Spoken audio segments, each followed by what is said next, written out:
Hoy les voy a hablar acerca del manejo de tratamiento oncológico clínico. En tiempos de COVID-19, la medicina basada en evidencia está siendo superpuesta de forma temporal por la medicina basada en experiencia, donde debe primar el sentido común y el uso eficiente de los recursos disponibles. Para toma de decisiones en salud debemos considerar esta balanza riesgo-beneficio que se ha demostrado ya. El riesgo aquí se considera en relación a las intervenciones o los procesos o procedimientos evaluados a través de su seguridad, y el beneficio se refiere a la eficacia de estas intervenciones. Pero además tenemos que negarle el riesgo per se de la posibilidad de contraer esta infección, pero sobre todo la posibilidad de contraer las formas severas de esta enfermedad. Entonces, en la toma de decisiones, si ya consideramos el estadio clínico, el pronóstico del paciente, la biología tumoral, la comorbilidad y la edad biológica, ahora hay que agregarle la evaluación riesgo-beneficio. Este es un cuadro que me permite un poco mostrarles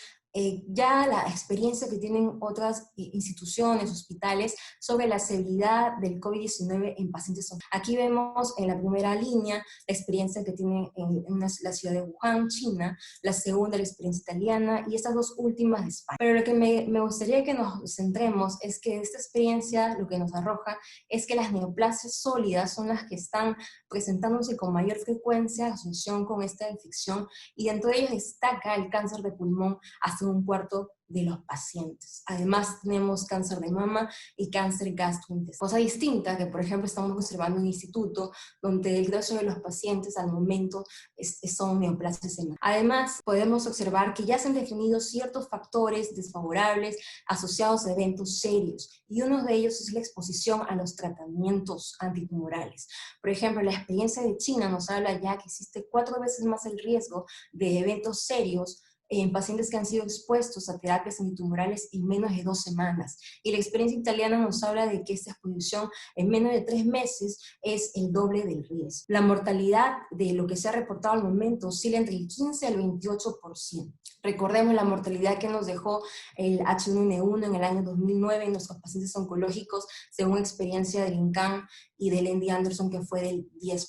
Entonces, las medidas generales que tenemos que tener en cuenta es brindar lineamientos de salud pública, reducir el número de visitas en la institución, permitir el ingreso de los pacientes solamente si es necesario con un familiar y que este familiar no esté dentro de esta población vulnerable, realizar un triaje diferenciado al ingreso de cada institución e idealmente, según lo que describe las guías o los consensos de afuera, incluso algunos latinoamericanos, la necesidad de hacer estudios de prueba molecular a todos los pacientes que van a un tratamiento oncológico, e incluso si se cuenta con el recurso disponible antes de cada ciclo o cada tratamiento. Recordar en este punto, aquí podemos ver que el Ministerio de Salud realizó un documento técnico de pacientes oncológicos durante esta pandemia, y lo que ellos no hacen una disquisición entre si es un paciente oncológico o no, y la indicación va más que todo en los pacientes que son considerados sospechosos. Independientemente, entonces, si es un paciente oncológico, si es un caso sospechoso, se realiza aquí una prueba rápida, y la prueba molecular solamente va en el caso si esta primera prueba rápida es negativa, y si este paciente se encuentra en un caso moderado y severo o un caso leve. Además, toda decisión terapéutica que se tome en este contexto debe estar registrada en la historia clínica, debe informarse de forma clara al paciente y debe ser plasmada en el consentimiento. Aquí solo una muestra rápida de lo que hacemos un poco en el instituto, y como verán, en el instituto tratamos de hacer unos filtros de detección de casos de pacientes sospechosos. El primero es en la puerta principal, cuando ingresan los pacientes a la institución, donde un personal de enfermería hace controles de temperatura, identifica síntomas respiratorios y algunos factores de riesgo. En el caso hubiera alguna alerta de esto, pasa a un triaje diferenciado del oncólogo, evalúa si este caso es sospechoso y evalúa si este caso requiere hospitalización o o puede ser manejado de forma ambulatoria. En ambos casos, igual lo que manda la norma, en un caso sospechoso hay que realizar realizar la prueba rápida, y en el caso de que, por ejemplo, estemos en el grupo de pacientes con síntomas leves que no requieren hospitalización, si esta prueba rápida es positiva o negativa, va a un aislamiento. Pero en el caso de que el paciente requiera hospitalización, tenemos dos áreas de aislamiento, y la diferencia es que en la primera área de aislamiento van los pacientes que tienen pruebas al momento negativas, pero no dejan de ser casos sospechosos. En el área de aislamiento 2 sí van los casos ya. Entonces, las estrategias de manejo oncológico clínico las he dividido en tres, y la primera, como se está repitiendo, es la priorización. ¿Y por qué es la priorización? Porque el tema de la priorización de los pacientes es necesario reducir el número de exposición tanto de nuestros pacientes como del personal de salud a esta infección, y de esta forma hacemos que podamos mantener el tratamiento de estos pacientes y utilizar los recursos, o mejor dicho, la necesidad de redirigir estos recursos y no la necesidad de utilizarlos en La priorización que nos brinda la guía de ESMO, por ejemplo, lo divide en tres: alto, medio y bajo, donde considera ellos la condición del paciente y lo cruza con la magnitud del beneficio de las intervenciones. Alto es cuando una condición amenaza la vida, cuando es clínicamente inestable el paciente, y cuando la magnitud del beneficio es alta, es decir, que la intervención produzca ganancias en sobrevida global o calidad de vida. Media es cuando la condición del paciente no es crítica y la magnitud del beneficio es intermedio, y acá, por ejemplo, entran los beneficios que tenemos por tasa de respuesta. Y baja cuando la condición es estable, y la magnitud del beneficio es bajo, y la ganancia, no hay ni ganancia ni en sobrevida, o no hay variación en la calidad. Además, ESMO lo ha dividido por patologías. Están las principales patologías, aquí les doy un ejemplo: en cáncer de mama, y en cáncer de mama lo he dividido en cáncer de mama temprano y en cáncer de mama avanzado. En cáncer de mama temprano, por ejemplo, consideran alta prioridad el uso de la neoadyuvancia y la adyuvancia, pero sobre todo en los fenotipos agresivos, triple negativos y HER2, y también considera mantener los tratamientos que se iniciaron antes de la pandemia. Evalúan, por ejemplo, neoadyuvancias que se iniciaron previo a la pandemia. Además, la necesidad de continuar adyuvancias en pacientes de alto riesgo, por ejemplo, los pacientes que tienen enfermedad residual post-neoadyuvancia, triple negativo con capecitabina o TDM1 en pacientes. Prioridad media, acá está involucrada los pacientes con cáncer de mama luminal, donde debido a que no tenemos acceso a un tiempo quirúrgico, entonces se da la opción abierta a poder mantener o iniciar el tratamiento con hormonoterapia en espera de este tiempo quirúrgico. Y finalmente, los de baja prioridad para el cáncer de mama temprano, entra todos los estudios de imágenes, restadiajes, estudios de evaluaciones cardíacas, de densidad ósea, claro, siempre y cuando el paciente esté asintomático. Pero un caso distinto que también prioriza es lo que encontramos en el NICE. El NICE, como verán, ha priorizado ya no según el estado del paciente, sino con la intención del tratamiento. Y estos primeros cuatro es la intención del tratamiento curativo, y los dos últimos, intención del tratamiento no curativo. Y ahora lo cruza con un riesgo-beneficio, pero en valores porcentuales, en un ratio. En un ratio, si, por ejemplo, prioridad 1 entra un paciente en un tratamiento curativo con un alto posibilidad o chance de lograr éxito en más del 50%, y así lo va dividiendo. Este es el modelo que ha adaptado la resolución ministerial de documento técnico del MINSA. Cáncer quirúrgico, por su parte, lo traigo a colación porque a una diferencia, si bien prioriza en tres similar al ESMO, le agrega puntos como, por ejemplo, el tratamiento. En prioridad A, lo que se comentó con el ESMO, mantener algunas terapias iniciadas, pero algunas, y considerar algunas que quizás podríamos posponer. Y en prioridad B, entran todas las necesidades de tratamiento con quimioterapia, y en prioridad C, todos los pacientes que están con hormoterapia, tratamiento bioral, y los pacientes que están en seguimiento. Además de estas tres A, B y C, ha subdividido, porque en el grupo B es muy amplio y complejo, y ha subdividido, por ejemplo, en A1, pacientes con mortalidad temprana, con riesgo inminente de mortalidad temprana, y A2, cuando hay impacto en morbilidad, y en B, en 7 categorías, donde las 3 primeras se refieren al tratamiento curativo, las tres siguientes en tratamientos paliativos, y la última al que hay alternativas que no tienen ningún impacto en los desenlaces de los pacientes. Además, cáncer quirúrgico también nos digrega según las neoplasias: cáncer de mama, neoplasias hematológicas. Y por ejemplo, en cáncer de mama, primero están las neoplasias localmente avanzadas y la opción de darles los tratamientos de neoadyuvancia, pero también agrega a aquellos pacientes con cáncer de mama luminal, con ganglios positivos, y aquellos cáncer de mama luminales que tienen un COTAI alto, o sea, con factores. En el cáncer de mama metastásico, por ejemplo, involucra ya cáncer cliontario primera y segunda línea, pero solamente en el caso de fenotipos HER2 y fenotipos luminales. En cambio, el triple negativo lo pone en una prioridad menor a partir de una segunda línea, según esta escala que presenta. Y si lo vemos en hematológicas, los pacientes que tienen alto grado de linfoma, leucemias agudas, requieren una necesidad de atención inmediata, y más abajo también lo divide en líneas, dependiendo, por ejemplo, si es un mieloma múltiple, en primer tratamiento, y así sucesivamente. La segunda estrategia, entonces la primera es la priorización, la segunda es tendremos que modificar algunos tratamientos. Si el paciente estaba con un tratamiento endovenoso, optar por opciones biorales o subcutáneas. El paciente que de repente estaba con trastuzumab endovenoso y ahí tenemos disponibilidad de subcutáneo, hoy es momento de utilizarlo y es necesario. Indicar más de un ciclo de tratamiento en pacientes ambulatorios, siempre y cuando veamos el historial de los pacientes en relación a sus eventos adversos y nos permita pues darle más de un ciclo. Modificar esquemas, modificar dosis, y esto va a tenemos que evaluar la farmacocinética de estos medicamentos para ver si es factible hacer estas modificaciones. Aumentar los intervalos entre cursos de inmunoterapia, y esto ya nos ha permitido, por ejemplo, en pembrolizumab, que ha salido recientemente en abril, la opción de darle dosis FAD de 400 cada 6 semanas versus dar pausas o breaks en los pacientes que tienen tratamiento paliativo más de 2 líneas, siempre y cuando este escenario de enfermedad metastásica esté estable, y las pausas de tratamiento en pacientes que tienen enfermedad a largo plazo. Aquí me refiero a los mantenimientos.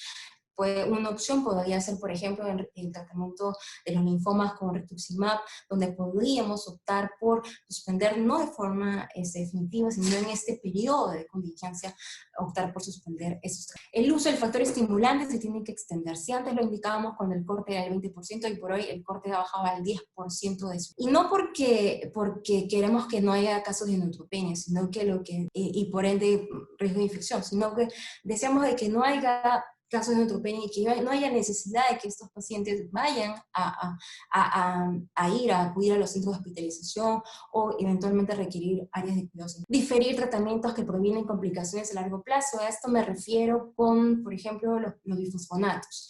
Los bifosfonatos están siempre en las últimas categorías de priorización, siempre y cuando no hayan desarrollado un evento adverso serio. En ese caso sería prudente continuar. Y además, proporcionar regímenes alternativos. Y por ejemplo, NICE me gusta porque ellos han optado por dar regímenes provisionales. Ellos consideran por un periodo inicial de 3 meses, donde el objetivo era lo que les mencioné, reducir el riesgo de neutropenia y la necesidad de admisiones.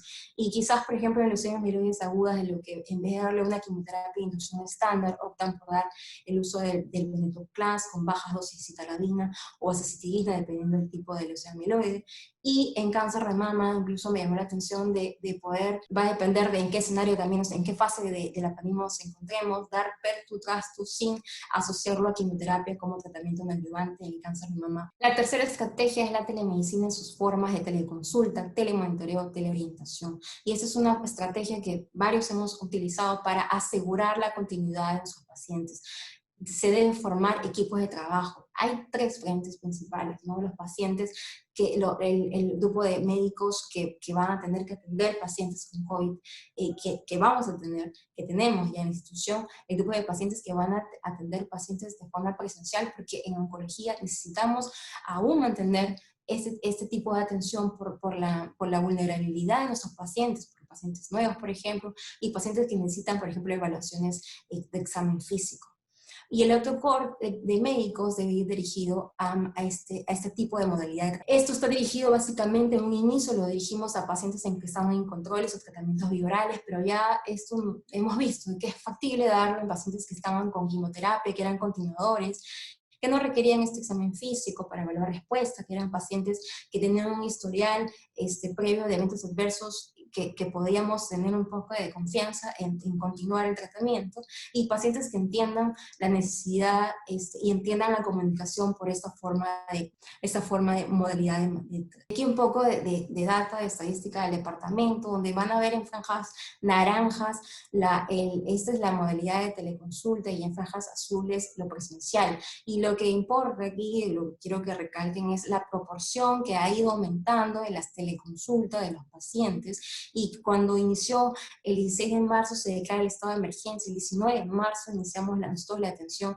a través de la teleconsulta, inicialmente por vía telefónica, pero ya desde hace 2 semanas incorporando las videollamadas como parte de esta. A la fecha, 10 de mayo, hemos concretado casi 1.500 atenciones por esta modalidad. Dentro de los diagnósticos más frecuentes tenemos el cáncer de mama, y no es también porque es la patología más frecuente que vemos en el departamento, sino porque su modalidad de tratamiento nos permite, tratamientos de hormonoterapia nos permite que encaje bien en este grupo. La acción que se hizo en las cuestiones de teleconsulta fue la prescripción en casi el 70%, orientación en un 20%, y aquí un punto importante, también se detecta que hay casos en que no podemos mantener una teleconsulta, donde hay pacientes que requieren la consulta presencial, y se llegó a derivar en casi el 8% de los casos. El tipo de prescripción que se hace, más de la mitad es hormonoterapia, y el resto de las partes, el resto es tratamientos en presentaciones vía orales. Para finalizar, las conclusiones y reflexiones es que estas no son recomendaciones absolutas,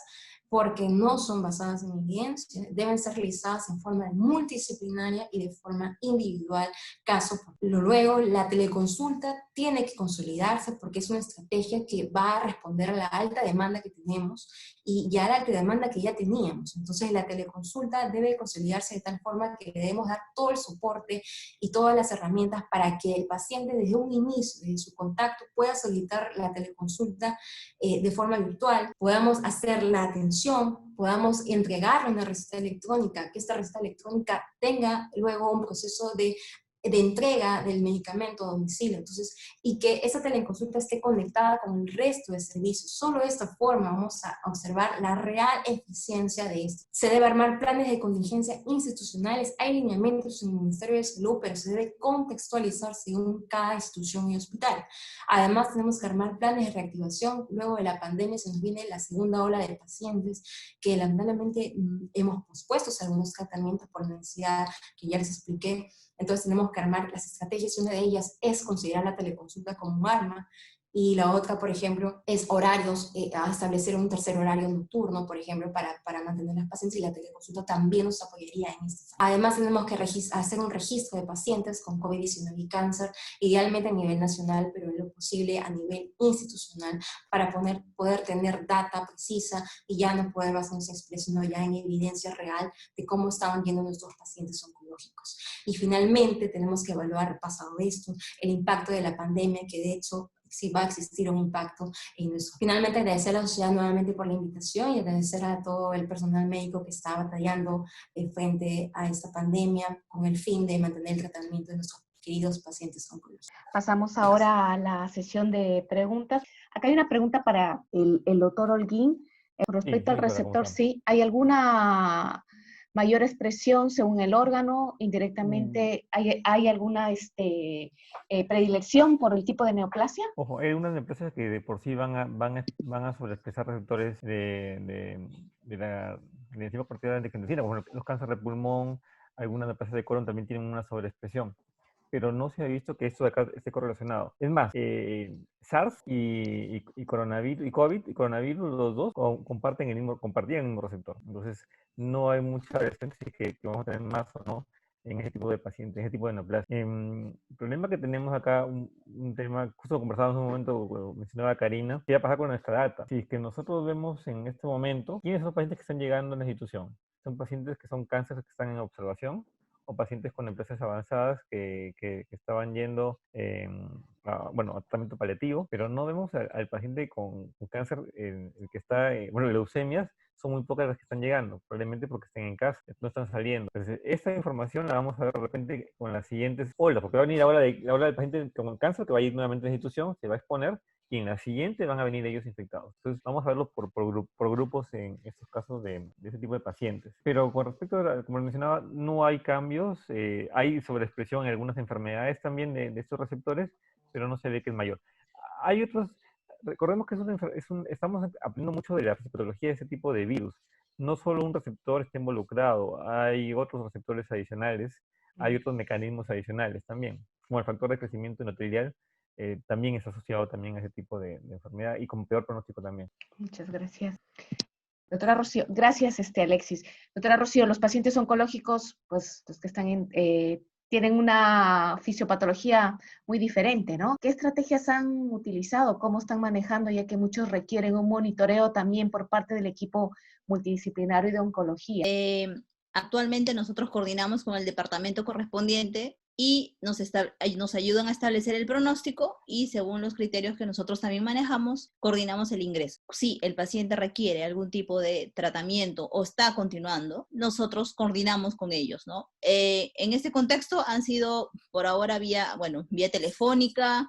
Ellos, si es necesario, entran a la UCI. Si no, se mantienen fuera y nosotros coordinamos, ¿no? El manejo ha sido multidisciplinario, que creo que es el éxito del paciente que salga de UCI, ¿no? Doctor Berrospi, ha habido algunas preguntas, no sé si las puede resumir y responder. Dime. A las preguntas del chat, por ejemplo, la preocupación si hay que hacer el monitoreo del COVID post. Sí, claro. A ver. ¿Se ha considerado realizar PCR en pacientes que ingresan para tratamiento quirúrgico en SOP? Sí, sí. No estamos haciendo PCR, se está haciendo la prueba rápida.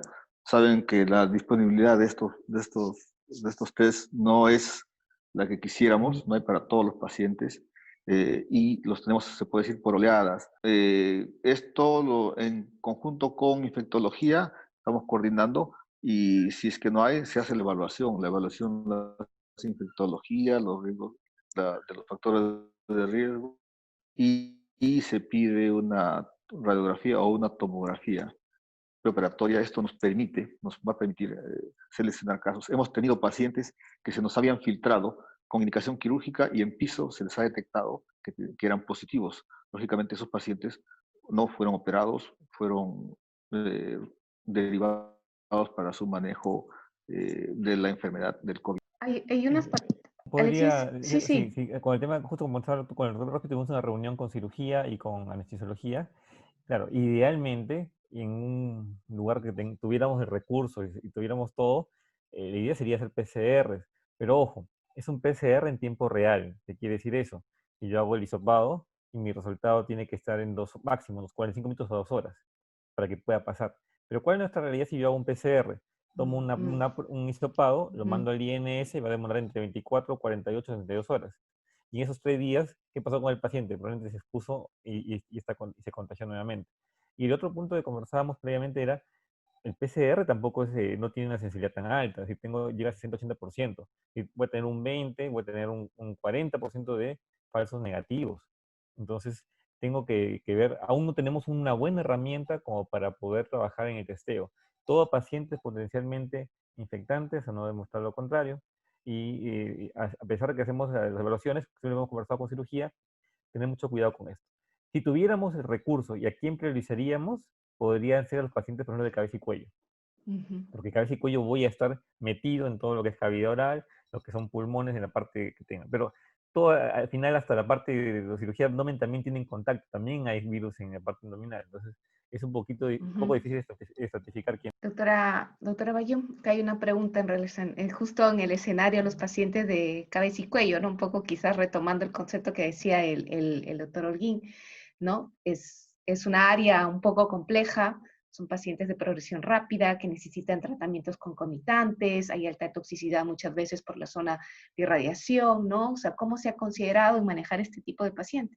Bueno, en relación a la pregunta, ya por lo que ha mencionado el doctor, obviamente muchas de estas cirugías, que son cirugías grandes, ¿no? Están siendo diferidas, ¿no? En principio. Y lo que vamos a tener en el departamento de radioterapia es una gran cantidad de pacientes con tumor que no han sido operados y en el cual la propuesta va a tener que ser dar un tratamiento con radioterapia con intención curativa, radical, ¿no?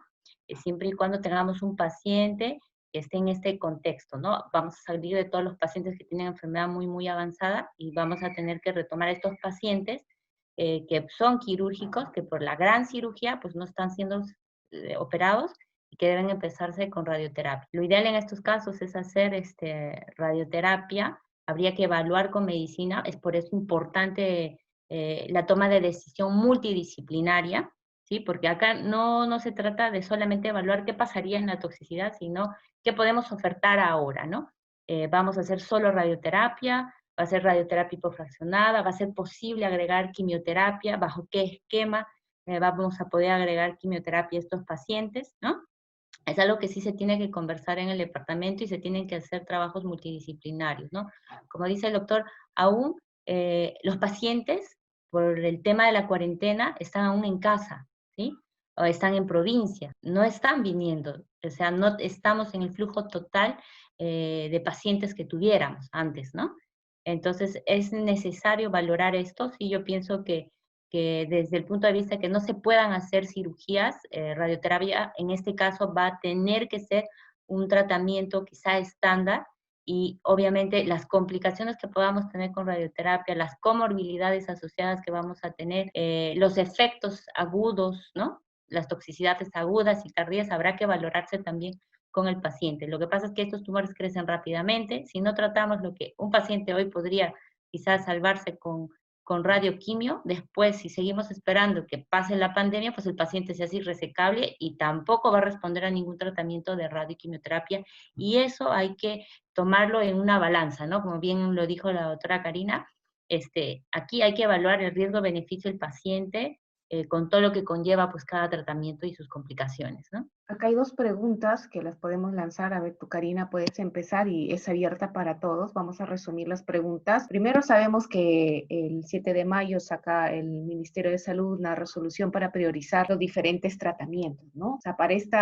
la pregunta que nos hacen es si el criterio que ha adoptado el Ministerio de Salud para priorizar es aplicable a nuestra realidad, donde nuestros pacientes no tienen acceso a los tratamientos disponibles. Y la otra pregunta muy relacionada a esta es, considerando que tantas instituciones especializadas de manejo con cáncer están manejando COVID,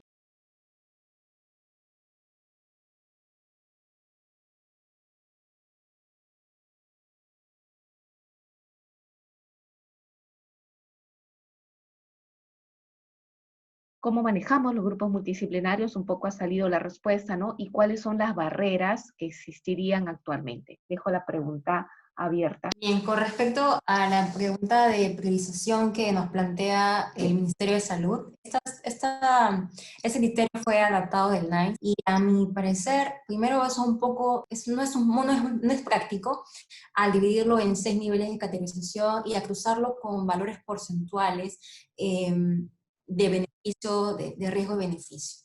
Y por último, y además, quizás se orientaría muy bien si tendríamos disponibilidad, por ejemplo, de inmunoterapia. Lo que he visto cuando revisando las priorizaciones basado en patologías, todo lleva hacia dejar de lado la quimio y darle la opción de inmunoterapia a los pacientes. Pero en nuestro contexto, en nuestra realidad, no tenemos terapias dirigidas, terapias biológicas, y nuestros tratamientos son quimioterapias. Entonces, ahí falta quizás contextualizar o realizar nuestra propia priorización en base a los recursos que nosotros tenemos con nuestros pacientes. Y quizás para mí es más sencillo lo que ha planteado el ESMO en el sentido de que debemos de priorizar basado en la condición del paciente y más que los tratamientos que lamentablemente no tenemos.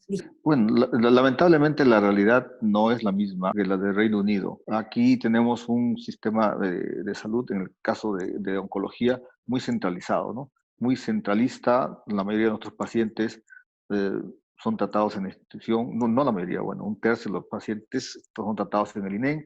Estos pacientes, a raíz de la pandemia, el 60-70% han regresado a sus casas y ya no nos hemos vuelto a ver. ¿Por qué? Porque no pueden venir. Entonces no tienen acceso. La accesibilidad está muy limitada. Probablemente esto sea motivo para que ahora los institutos regionales ya juegan un papel muy importante en el manejo de los pacientes, ¿no? Tenemos que ellos tienen cirugía, tienen medicina, tienen radioterapia, tienen las armas, y de tal manera que estos tratamientos ya puedan darse ya en forma integral y como debería ser en cada uno de estos centros, ¿no? En el norte, en el centro, en el sur, de tal manera que ya no tengan, por ejemplo, este problema de esta accesibilidad que va a estar restringida. El transporte va a estar restringido por un buen tiempo. Entonces vamos a seguir teniendo estos pacientes sin atención, soslayados en sus centros en sus domicilios, y que probablemente no van a poder llegar. Así que esas normas, esas reglas que se han querido aplicar están bastante lejanas a nuestra realidad. El audio, doctora, necesito. A dos preguntas que coinciden. Uno es, ¿se nos pueden decir de mejor método diagnóstico? Si es la tomografía precoz, ¿no? Y lo otro, cuando hay control radiológico con respuesta al tratamiento, ¿no? Se reduce el intervalo, se suspende, etcétera. ¿Cómo se está manejando este tipo de evaluaciones? Y en el mismo contexto hay una pregunta en relación a si se están considerando cuáles son los protocolos de manejo radiológicos, cómo se están haciendo para las bioseguridad por radiología. No tenemos un radiólogo, pero creo que podemos dar algunos aportes desde el área que cada uno está. Bueno, en el caso de la pregunta acerca de la tomografía, bueno, la tomografía me va a servir cuando estoy en fase 2, fase 2A, 2B o, bueno, fase 3. Pero en el escenario 1 no me ayuda, y en el asintomático tampoco. Entonces, el asintomático también tiene eliminación viral. Y ya habíamos conversado por el tema de leucemias y trasplantados, son eliminaciones virales prolongadas.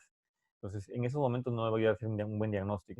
Si yo tengo un paciente con síntomas respiratorios, puede ser una influenza o cualquier tipo de virus respiratorio, ese paciente lo debo manejar igual. La pandemia nos va a cambiar la vida a todos, y de repente todos los hospitales, todos los centros oncológicos, vamos a trabajar como debería ser como un centro oncológico. ¿Qué quiere decir eso? Paciente con síntomas respiratorios, debo aislarlo. Personal de salud con síntomas respiratorios no debe ir a trabajar. Eso es básico en los centros oncológicos. En los centros, sobre todo, vemos hematológicos o trasplantados. Eso nos va a ayudar mucho de repente a cambiar algunas cosas. Igual con la persona que tiene tuberculosis. La persona está tosiendo al costado nuestro sin mascarilla y esparcida por todos lados bacterias. Ahora todo el mundo va a utilizar mascarilla. Entonces, eso nos va a ayudar mucho más al tema de prevención. Lamentablemente no tenemos una buena herramienta como para diagnosticar en el caso de COVID.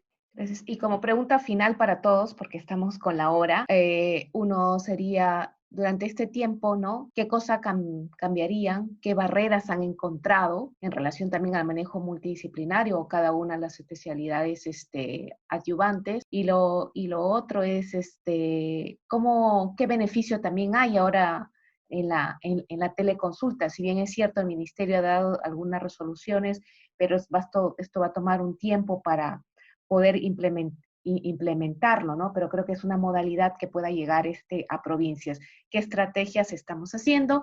Y también un mensaje final o alguna contribución para cerrar la sesión. Cualquiera puede empezar. O empezamos por dónde, doctora, aquí. En particular, las barreras desde el punto de vista de cuidados intensivos, a nosotros nos gustaría tener más camas de UCI para poder ayudar a mayor grupo. En esta última semana, el doctor Holguín sabrá que hemos estado sufriendo por necesidad de camas y tenemos pacientes que son rescatables, ¿no? Nos gustaría que podamos ampliar más camas para poder ayudar, ¿no? Con el equipo que nosotros contamos de enfermería, técnico, todo, no tenemos ningún problema. Creo que básico es las camas. ¿Alguien más? Bueno, en mi caso, como infectólogo, mi principal barrera creo que es la desinformación. Y no solo de los pacientes, de los familiares, sino también del personal de salud. Tenemos muchos problemas con personal de salud de todo tipo, de técnicos hasta médicos, en el tema de transmisión, en el tema de prevención. Y eso es una gran barrera que tenemos. Lo vemos en todo lado, lo ven en UCI, lo ven en hospitalización, en todo lado.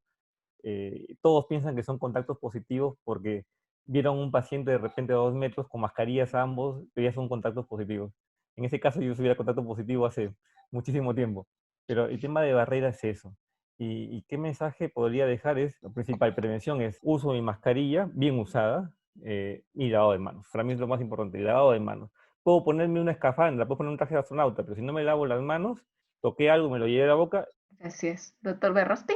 Sí, bueno, la principal barrera es la que ustedes están viendo, es con relación a todo lo que ha significado cambiar los esquemas para entrar a sala de operaciones. Todo es el uso, toda la parafernalia que se necesita, tiempos quirúrgicos que se prolongan, el equipo quirúrgico que se limita, se reduce también las posibilidades de la enseñanza porque el equipo quirúrgico es reducido, ya no hay visitantes, ya no hay observadores.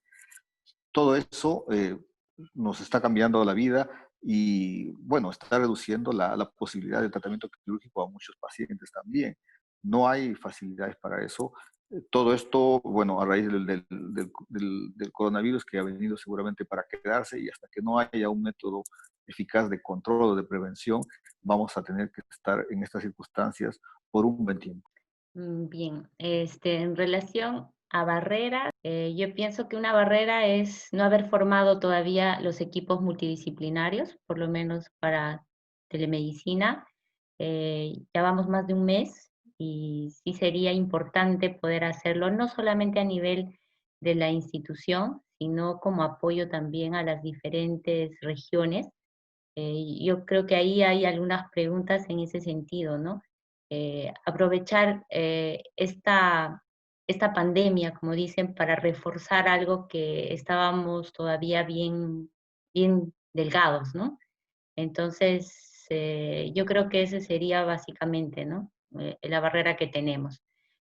Como bien lo han dicho todos, no existe la fórmula para decir qué hacer, ¿no? No está nada escrito. Cada paciente es un caso que tenemos que individualizar para poder tratarlo de la mejor forma con lo que tengamos en ese momento, ¿no? Haciendo uso de nuestras 3 herramientas. Ese sería mi mensaje. Estupendo. Doctora Aliaga. Gracias.